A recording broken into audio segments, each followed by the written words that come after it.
नमस्कार साथियों, मैं हूं अनुराग सा। आप लोगों की इस वीडियो क्लास में काफ़ी स्वागत करता हूं।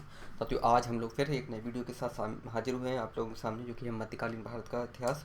और इसमें जो है आपका तीसरा वीडियो है। इसमें हिस्ट्री ऑफ मिडिवल इंडिया के बारे में चर्चा करेंगे। शुरू करने से बता दूं, लाइक शेयर सब्सक्राइब करना ना भूलें, क्योंकि मैं ये कहना भूल जाता हूँ, लेकिन आप करना ना भूला करें, क्योंकि आप लोगों की जिम्मेदारी जो है वो लाइक शेयर और कमेंट करके ज़रूर बताना है। ये आपकी जिम्मेदारी, क्योंकि मेरा जिम्मेदारी एक बेहतरीन मटेरियल आपको देना। तो आपका भी जो है जिम्मेदारी वो बिना कहे उम्मीद है आप कर लिया करें, क्योंकि आप मुझसे कोई नहीं बोलता है अच्छा और बेस्ट वीडियो बनाने के लिए, लेकिन मैं अपनी जिम्मेदारी समझ के मैं आपको मटेरियल देता हूँ बेस्ट। तो आप भी जो है थोड़ा सा अपने को थोड़ा सा सपोर्ट करिए, ताकि मैं जो हूँ ज़िंदा बना रहूँ। आप लोग सपोर्ट नहीं करेंगे तो हम ख़त्म हो जाएंगे, क्योंकि अभी छोटी नन्ही से जान पे जो है बहुत कष्ट आन पड़े हैं और बहुत सारे अपने दुश्मन हैं। चलिए, तो हमारा रोज़ का रोना रहता है। ठीक है, चलिए काम की बात करते हैं। जो कि इस चैनल पे जो है आपको लगभग 15 से 16 वीडियो देखने को मिल जाएंगे, जिसमें history, geography, polity, economics, physics, chemistry, bio, यानी कि जितना भी जीएस है आपका पूरा कंप्लीट मैंने करवा दिया है। यहाँ पे छोटे छोटे टॉपिक रहेंगे, उनको मैं कंप्लीट करवा रहा हूँ। तो यहाँ पे बता दूँ कि आप किसी भी एग्ज़ाम की तैयारी कर रहे हैं, चाहे वो छोटे से छोटा हो चाहे बड़े से बड़ा, आप हर एक एग्ज़ाम में इस टॉपिक से जुड़े हुए प्रश्न जो है हल कर सकते हैं, मुझे उम्मीद है। और बता दूं, अगर यदि आप लॉ से जुड़े हुए एग्ज़ाम की तैयारी कर रहे हैं, तो उसके लिए मैंने CRPC, IPC, Indian evidence act वगैरह वगैरह ये सारा मैंने करवा दिया है। तो आप जुड़े रहिए, डटे रहिए मेरे साथ। और चलिए फिर शुरू करते हैं। यहाँ पर हम बात करने वाले हैं उत्तर भारत के राजवंश। उत्तर भारत के यहाँ पर राजवंशों के बारे में बात करेंगे। उत्तर भारत कौन सा होता है आपका, ये जो उत्तर वाला क्षेत्र है, यहाँ पर हम कुछ राजवंशों के बारे में बात करने वाले हैं। इंपॉर्टेंट टॉपिक है ये, हम 3 भागों में बांट कर पढ़ेंगे। पहले प्रमुख जो हैं यहाँ पर जो है, सबसे पहले जो आते हैं वो आते हैं पाल, प्रतिहार और गुर्जर। गुर्जर, प्रतिहार और राष्ट्रकूट के बारे में यहाँ पर बात करने वाले हैं। अगर बात करें तो यहाँ पर ये हमारे दिख जाएंगे हर्षवर्धन। हर्षवर्धन ने एक बहुत बड़ा साम्राज्य बनाया था यहाँ पर, इस तरह से ये बहुत बड़ा ये। और हर्षवर्धन की अगर मृत्यु की बात करें तो लगभग 646 या 47 में इनकी मृत्यु हो जाती है। 46 या 47 में मोटा मोटी, या 57 में, जहाँ तक अंदाज़ है। अभी मुझको पूरा याद नहीं है, लेकिन एक मोटा मोटी आइडिया, अगर गलत हो तो माफ़ कर देना अपने को। जहाँ तक अंदाज़ है, मुझे याद है, जहाँ तक अंदाज़ है, नहीं यहाँ पे लिखा हुआ है, हर्ष की जो मृत्यु हो जाती है 647 ईस्वी में इनकी मृत्यु हो जाती है। ठीक है, तो आइए समझते हैं, इसको करते हैं। तो उत्तर भारत की अगर बात करें तो उत्तर भारत में सबसे मजबूत जो है, जब मैं आपको प्राचीन भारत का इतिहास कंप्लीट कराऊंगा, तो वहाँ पे प्राचीन भारत का इतिहास जो है आपका हर्षवर्धन तक आते आते समाप्त हो जाता है। और हर्षवर्धन की मृत्यु के बाद मध्यकालीन का जो काल होता है वो शुरू हो जाता है। हर्षवर्धन की जब मृत्यु होती है तो हर्षवर्धन ने क्या किया होता है, एक बहुत बड़ा साम्राज्य का जो है स्थापना किया होता है। हर्षवर्धन की जब मृत्यु हो जाती है तो वो क्या होता है, छोटे मोटे टुकड़ों में जाके और दुर्बल छोटे छोटे जो राज्य होते हैं उनमें जाकर बढ़ जाता है। तो उन्हीं के बारे में हम यहाँ पर पढ़ने वाले। सबसे पहले जो बात करेंगे पाल के बारे में, तो आइए समझते हैं, देखते हैं, क्लियर करते हैं। तो उत्तर भारत के राजवंश, जैसे कि 7वीं सदी में हर्ष की जैसी मृत्यु होने के बाद एक विशाल भारत की जो एकता होती है खंडित हो जाती है, यानी कि टूट जाती है। और एक शक्तिशाली राज्य जो होता है वो क्या हो जाता है, छोटे छोटे राज्यों में, कमजोर राज्यों में क्या हो जाता है, बट जाता है। इस समय के अगर कुछ राजवंशों की अगर बात की जाए तो यहाँ पर आते हैं, सबसे प्रमुख जो आ जाते हैं वो आपका पाल, फिर प्रतिहार, जिसको गुर्जर प्रतिहार भी एक साथ कह देते हैं, और राष्ट्रकूट। ठीक है, तो ये जो होते हैं 3 प्रमुख हैं, इनके बारे में बात करेंगे। उसके बाद आगे बात करेंगे किस तरह से ये जो है अपने अपने को स्थापित कर लेते हैं। स्थापित करने के बाद आपका राष्ट्रकूट, पाल और प्रतिहार, ये लोग अपने आप को स्थापित कर लेते हैं। उसके बाद जो कन्नौज होता है, कन्नौज वाला जो कि हर्षवर्धन की जो इस समय की राजधानी थी, यहाँ पर देखने को मिल जाएगी कन्नौज।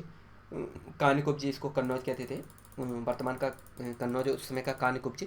ठीक है, तो यहाँ पर क्या है, ये इसके लिए त्रिपक्षीय संघर्ष होता है। उत्तर भारत में जो आपका गुर्जर होते हैं, गुर्जर प्रतिहार और राष्ट्रकूट जो होते हैं महाराष्ट्र वाले क्षेत्र के, और पूर्व वाले क्षेत्र में आपके पाल जो होता है। पूर्व की अगर बात करें तो ये आपका आ जाता है उत्तर, दक्षिण, पूरब और पश्चिम। तो उत्तर वाला क्षेत्र, पूर्व, पश्चिम, दक्षिण। ठीक है, तो इस तरह से। तो यहाँ पर क्या होता है, मैंने क्या बताया आपका, उत्तर भारत में आपके गुर्जर प्रतिहार, दक्षिण में राष्ट्रकूट आपके, और इधर पूर्व में आपके बंगाल वाले क्षेत्र के पाल होते हैं। ये कन्नौज के लिए फिर त्रिपक्षीय संघर्ष भी होता है, इसके बारे में हम आगे चर्चा करेंगे। समझ गए ना ये। तो आइए समझ लेते हैं, मैंने क्या बताया कि उत्तर भारत का जो राजवंश होता है, जो कि हर्षवर्धन के काल में क्या होता है, एक रूप में बड़ा लंबा चौड़ा एक साम्राज्य बनाता है, और बहुत शक्तिशाली साम्राज्य था। यहाँ पर अगर हम देखें तो यहाँ पर बहुत बड़े बड़े जो हैं आपका कच्छ के रण से, बल्लवी राज्य, नर्मदा नदी, उज्जैन, मालवा, सांची, खजुराहो।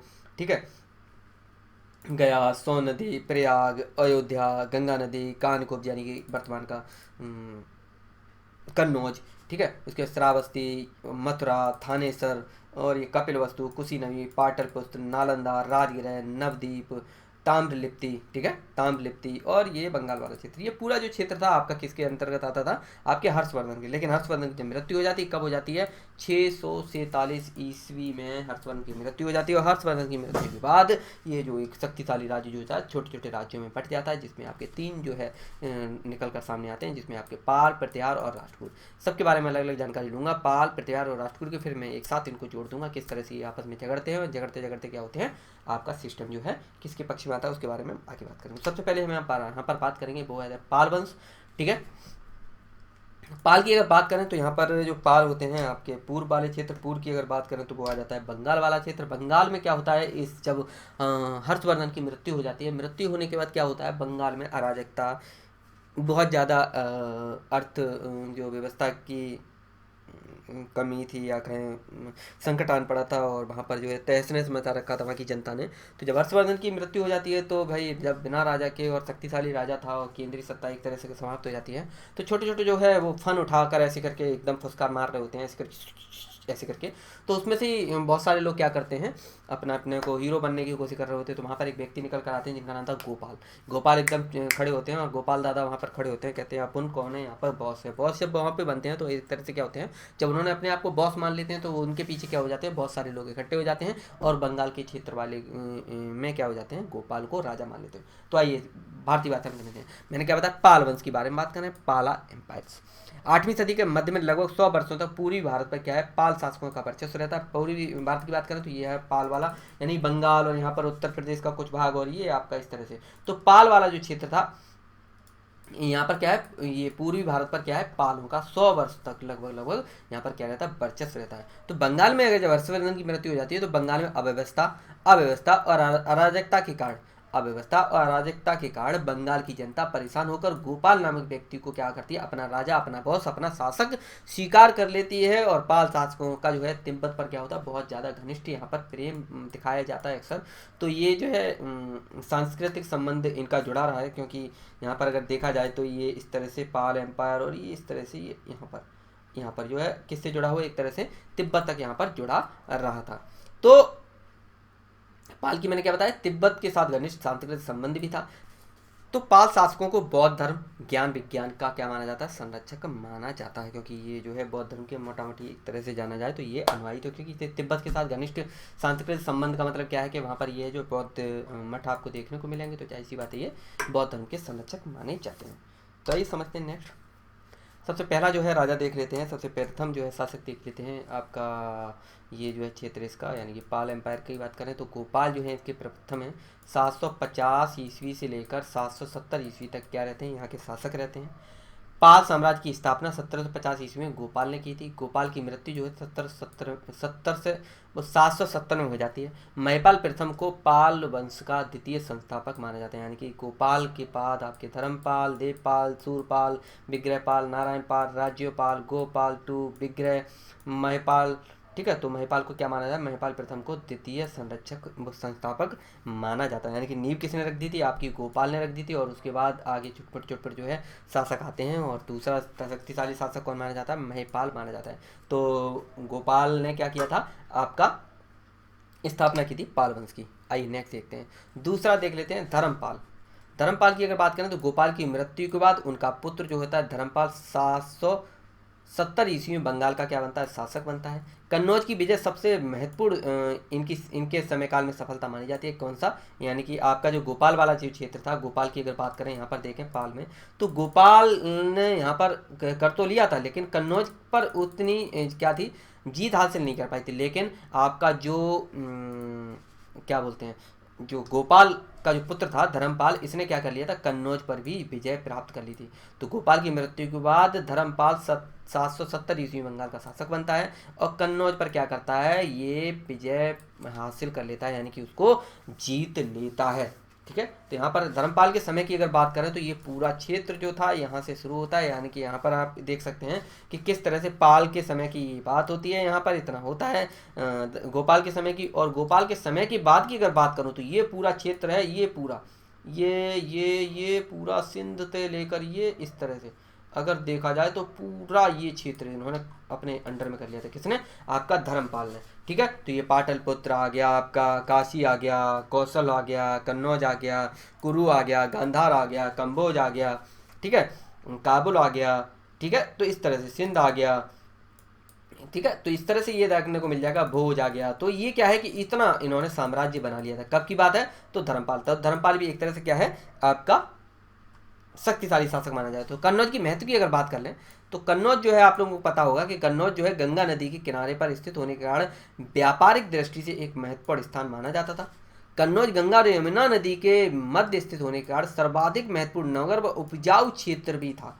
धर्मपाल एक बौद्ध समर्थक था। धर्मपाल ने विक्रमशिला विश्वविद्यालय की स्थापना भागलपुर बिहार में करवाई थी। भागलपुर कहाँ देखने को मिल जाएगा? ये आपका बिहार वाला क्षेत्र, बिहार में आपको यहाँ पर देखने को मिल जाएगा क्या? भागलपुर। तो भागलपुर में किसकी स्थापना करवाई थी? भागलपुर में किसकी स्थापना कराई थी? विक्रमशिला विश्वविद्यालय। कहाँ पर है? विक्रमशिला विश्वविद्यालय, जिसको आने वाले समय में जो मुस्लिम शासक आते हैं उन्होंने तोड़ दिया था। इतनी बार तोड़ा है भारत को, मंदिर पता नहीं क्या क्या तोड़ते हैं, उनके बारे में बात नहीं यहाँ पर नहीं करेंगे। तो धर्मपाल ने विक्रमशिला विश्वविद्यालय की स्थापना भागलपुर बिहार में करवाई थी।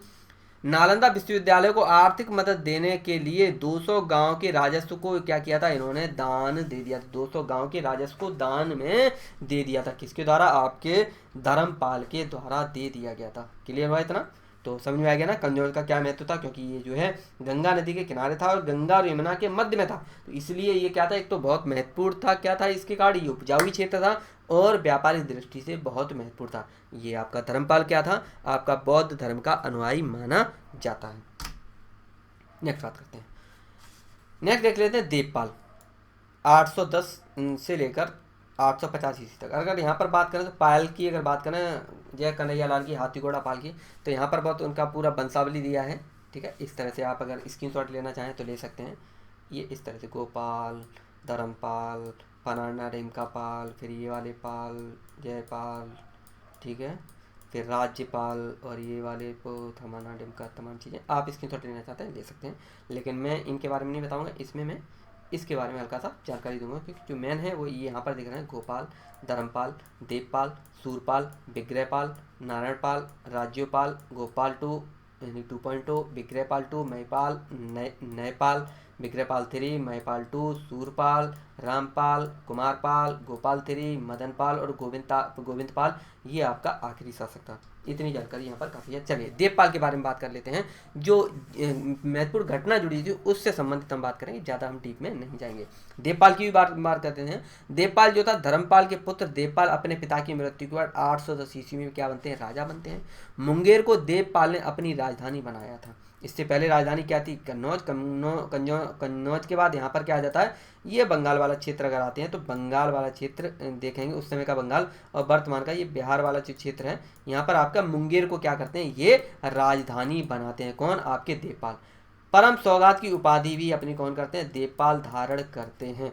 गोविंदपाल की बात करें तो गोविंदपाल को पाल वंश का अंतिम शासक माना जाता है। यहाँ पर आप देख सकते हैं पाल ने, ये देखिए तो कितना लंबा चौड़ा जो है एक पूरा साम्राज्य यहाँ पर बना के इन्होंने रखा था। इतनी जानकारी काफ़ी है, समझ पा रहे हैं ना? सबसे पहला शासक देवपाल और आखिरी शासक आपका गोविंदपाल। तो पालों में हम इतना ही रखते हैं। अगली वीडियो में मिलते हैं, तब तक के लिए नमस्कार, जय हिंद और वंदे मातरम।